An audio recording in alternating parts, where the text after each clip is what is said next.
สวัสดีครับวิดีโอนี้เนี่ยผมจะมาแนะนำอนิเมะเรื่องโปรดของผมเองแล้วก็เป็นตัวท็อปของสายไซไฟด้วยอย่าง Stargate เรื่องย่อนะครับภาคแรก Stargate ตัวละครหลักของเรื่องโอคาเบะรินทาโร่ชื่อเล่นโอคารินนะครับเขาเป็นชายผู้ที่บอกว่าตนเนี่ยคือนักวิทยาศาสตร์ว่าโฮอินเคียวมะกับชินะมายุริชื่อเล่นมายุชินะครับเพื่อนสมัยเด็กของโอคาเบะที่ทั้งคู่เนี่ยมีอดีตหลายอย่างร่วมกันและฮาชิดะอิทารุชื่อเล่นดารุเป็นโอตาคุสุดยอดแฮกเกอร์ตัวเทพด้านไอทีทั้ง3คนได้เช่าห้องเล็กๆเพื่อทำเป็นศูนย์พัฒนาอุปกรณ์เพื่ออนาคตซึ่งก็ไม่ได้มีเป้าหมายอะไรจริงจังนะครับจะเหมือนห้องชมรมรวมตัวกลุ่มเพื่อนมากกว่าอุปกรณ์แต่ละอย่างที่ผลิตกันมาเนี่ยก็จะหาสาระหรือว่าใช้งานจริงไม่ค่อยจะได้เลยแต่สิ่งที่แปลกที่สุดเนี่ยก็คือไมโครเวฟนะครับที่ทำให้กล้วยเนี่ยกลายเป็นเจลกล้วยซึ่งคนในแลบก็งงว่ามันทำงานยังไงกันแน่ในระหว่างที่คนในแลบเนี่ยยังคงทดลองกับไมโครเวฟอันนี้อยู่โอคาเบะก็ไปร่วมงานประชุมในหัวข้อ Time Travel เขาได้เจอกับเหตุการณ์แปลกๆและเชื่อว่าสิ่งประดิษฐ์ไมโครเวฟอันนี้เนี่ยทำให้เขาส่งข้อความไปยังอดีตเพื่อเปลี่ยนแปลงปัจจุบันได้จากการค้นพบนี้ทำให้เขาไปพัวพันกับเรื่องราวที่ซับซ้อนและอันตรายที่จะสร้างปัญหาให้กับคนรอบตัวของเขามากกว่าที่เขาคิดไว้เขาจะแก้ไขสิ่งต่างๆเพื่อให้ชีวิตปกติกลับมาได้หรือไม่ติดตามในเรื่องราวสุดไซไฟกับสุดยอดฉากจบกันได้ใน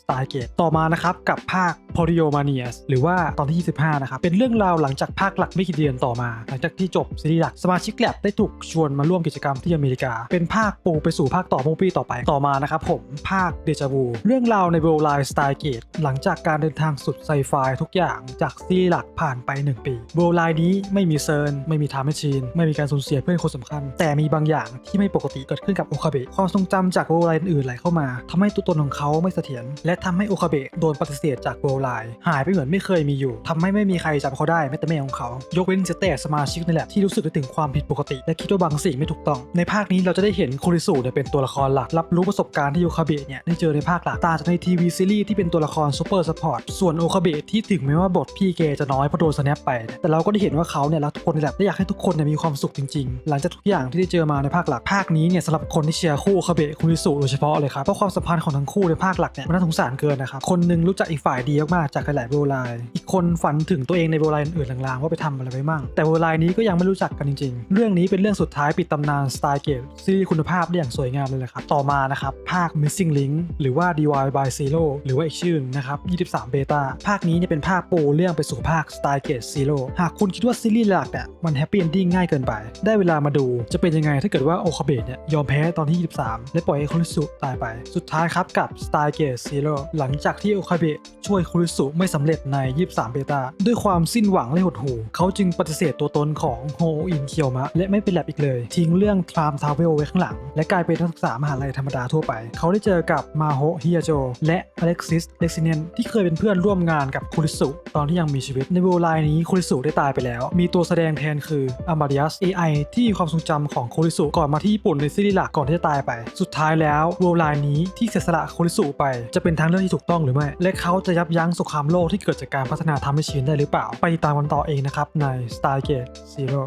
เสริมเพิ่มเติมนะครับเวลไลน์คือหนึ่งในความน่าจะเป็นของประวัติศาสตร์ของจักรวาลตั้งแต่เริ่มต้นจนถึงจุดของจักรวาลทุกอย่างถูกกำหนดไปแล้วเวลไลน์มีอยู่มากมายไม่จำกัดใช้เรียกแทนไทม์ไลน์แต่ละไทม์ไลน์ที่มารวมกันเหมือนเชือกที่ประกอบไปด้วยเส้นใยมากมายเส้นใยแต่ละเส้นจะมีเส้นทางของตัวเองแต่ก็ไปจบที่ปลายเชือกเส้นเดียวกันอยู่ดีโดยในเรื่อง Stargate เนี่ยไม่ได้มีหลายๆเวลไลน์เกิดขึ้นพร้อมกันแต่มีเพียงเวลไลน์เดียวที่เป็นความจริงและถูกเรียกว่า Active เวลไลน์ส่วนเวลไลน์ที่เหลือจะเป็นแค่ความน่าจะเป็นที่ไม่ได้เกิดขึ้นในเวลไลน์หนึ่งทุกอย่างจะถูกกำหนดเอาไว้แล้วไม่ว่าจะเปลี่ยนอดีตแค่ไหนผลลัพธ์ก็เหมือนเดิมต่อมานะครับผมเวลไลน์ Divergent แต่ละเวลไลน์จะแยกความแตกต่างกันด้วยค่า Divergent ที่เป็นค่าคงที่ที่ไม่มีทางเปลี่ยนแปลงโดยค่านี้เนี่ยจะวัดจากความเปลี่ยนแปลงจากเวลไลน์ต้นฉบับที่เครื่อง Divergent Meter ถูกสร้างขึ้นถ้าในเรื่องคุณเห็นเครื่องเนี่ยโชว์ขึ้นมาแล้วมีเลขวิ่งๆนะครับแสดงว่าโดนสลับเวลไลน์ไปแล้วนะครับต่อมานะครับกับ Reading Steiner คือความสามารถของโอคาเบะในการจำเรื่องราวจากเวลไลน์อื่นได้เมื่อ Active เวลไลน์ถูกเปลี่ยนความเป็นจริงที่ถูกเขียนทับให้ตรงกับ Active เวลไลน์ใหม่รวมทั้งความทรงจำของทุกๆคนในนั้นด้วยแต่ว่าโอคาเบะเนี่ยไม่อยู่ในการเขียนทับนี้ทำให้เขาได้จำประวัติศาสตร์จริงๆได้เรื่องนี้นะครับผมมีซอสมาจาก Visual Novel นะครับจำนวนตอนสำหรับภาคหลักนะครับมี24ตอนภาค Polyomania นะครับผมจะเป็นตอนพิเศษแยกออกมาแต่ว่าบางสตรีมมิ่งเนี่ยก็จะใส่เป็นตอนที่25ไว้นะครับตามมาด้วยภาค Deja Vu ภาค Movie นะครับแล้วก็ตามมาด้วยภาค Cognitive Computing นะครับผมเป็นภาคอะไรก็ไม่รู้ที่มีตอนละ4 นาทีมี4 ตอนข้ามไปเลยก็ได้ครับต่อมา นะครับภาค Missing Link หรือว่า DIY by Zero หรือว่า23 Beta นะครับก็เป็นอีกหนึ่งในรูปแบบของตอนที่23ครับต่อมาภาค Stargate Zero นะครับผมมีทั้งหมด23ตอนสุดท้ายนะครับกับ Stargate Zero ภาค Valentine อะไรสักอย่างนะครับชื่อยาวมากเป็นตอนพิเศษวันวาเลนไทน์ไม่มีอะไรครับข้ามมาได้เลยต่อมานะครับกับสิ่งที่เรื่องนี้ทำไม่ดีนะครับผมอันดับแรกครับผมคือ Character Develop โดยเฉพาะของตัวละครหลักอย่างโอคาบิคือทำออกมาได้สนุกครับทุกๆบทเรียนที่เขาได้รับจากทุกความผิดพลาดนะครับผมทำให้เขากลายเป็นคนที่เพื่อนๆเนี่ยไว้ใจได้จริงๆในตอนหลังๆครับแล้วก็แน่นอนครับกับ Story นะครับสำหรับเนื้อเรื่องที่น่าติดตามโอ้โหผมขายคุณขนาดนี้แล้วคุณยังไม่ไปดูอีกเหรอแล้วก็เหมือนเดิมนะครับจบด้วยเพลงเพราะๆนะครับผม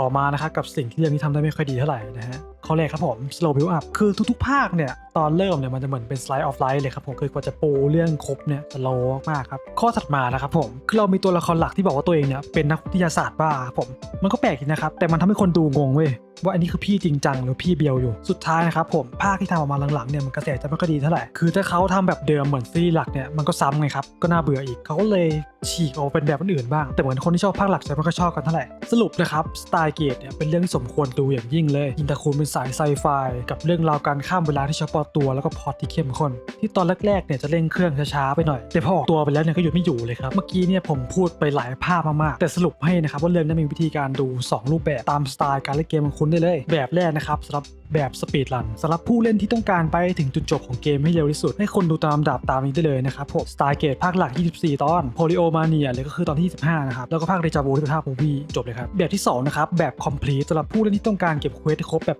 100% สัมผัสเนื้อเรื่องเต็มรูปแบบดูตามลำดับตามนี้ได้เลยนะครับ Stargate ภาคหลักดูแค่22ตอนแรกนะครับจากนั้นไปดูภาค DIY by Zero นะครับหรือคือ23 Beta แล้วไปดู Stargate Zero อีก23ตอนนะครับแล้วค่อยกลับมาดู Stargate ภาคหลักตอน23-24จากนั้นก็ไปดู Polyomania นะครับหรือคือตอนที่25เองแล้วก็จบที่ภาค Deja Vu ที่ภาค Movie ช่องทางการรับชมทั้งหมดเนี่ยผมก็ใส่ไว้ให้ในคำอธิบายใต้วิดีโอเหมือนเดิมนะครับผมก็พูดทุกอย่างที่ผมอยากจะขายคุณไปหมดแล้วขอให้รับชมให้สนุกนะครับผมเอลซาคอนกรู